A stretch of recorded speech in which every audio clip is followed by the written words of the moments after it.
চলে এসেছি আজকে খরখর ড্যামে। আমি একা আসিনি, আমার সাথে আমার আরও বন্ধুরা এসছে। খরখর ড্যামটা মহারাষ্ট্রার one of the beautiful dams. এটা খরখর ড্যামের উপরে একটা ব্রিজ বানানো আছে, আর জলের আওয়াজ তো প্রচণ্ড এখানে। আর এখানে ড্যামটাতে আসার পরে মন ভালো হয়ে যাবে, এত সুন্দর জলের স্রোত এখানটাতে। আর জল কি সুন্দর একভাবে পড়ছে, মাঝে মাঝে মনে হবে এটা সিংহের গর্জন না তো, না সিংহের গর্জন না।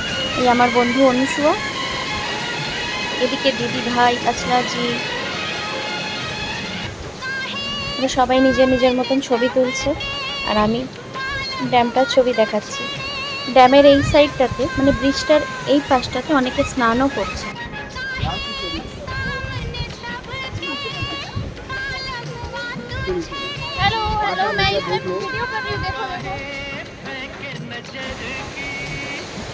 এখানে বাইক অথবা নিজের কার নিয়ে আসা যায়।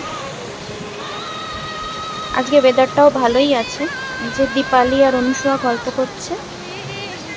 দীপালি আমাদের ট্যুর অর্গানাইজার। তারপরে আমরা কিছুটা ভেতরের দিকে আমরা এগিয়ে যাচ্ছি খরখর ওয়াটারফলের দিকে। খরখর ওয়াটারফলটাও সবার জন্য নয়, একটু আমাদের ধান চাষ রয়েছে, একটু ঢালান রয়েছে, রাস্তাটা কোনো প্রপার রাস্তা নয়, পুরো মাটির পাথরের রাস্তা। বেশি বৃষ্টি পড়লে ওটা খুব স্লিপারি হয়ে যাবে। আবার আমি চলে এসেছি একটা গ্রামে, এখানে আমি একটা মটকা নিয়ে ছবি তুলছি। ভালো লাগছে না দেখতে? বেশ আনন্দ হচ্ছে।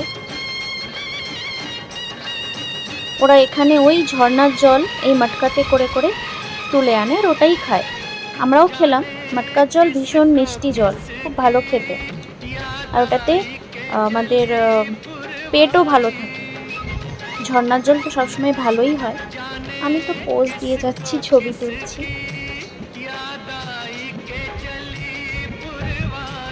আর অনেকে এখানে বসে আছে, জাস্ট ঝর্ণার বিউটিটা দেখছে। বাহ, কি সুন্দর! একটু রাস্তায় হেঁটে বেড়াচ্ছি, just enjoying the beauty of nature. এই যে এখানে ধান ক্ষেত, কি সুন্দর না, সবুজ ধান ক্ষেত, সবুজ সবুজ, কি সুন্দর, অপূর্ব। Please like, share and subscribe. Thank you.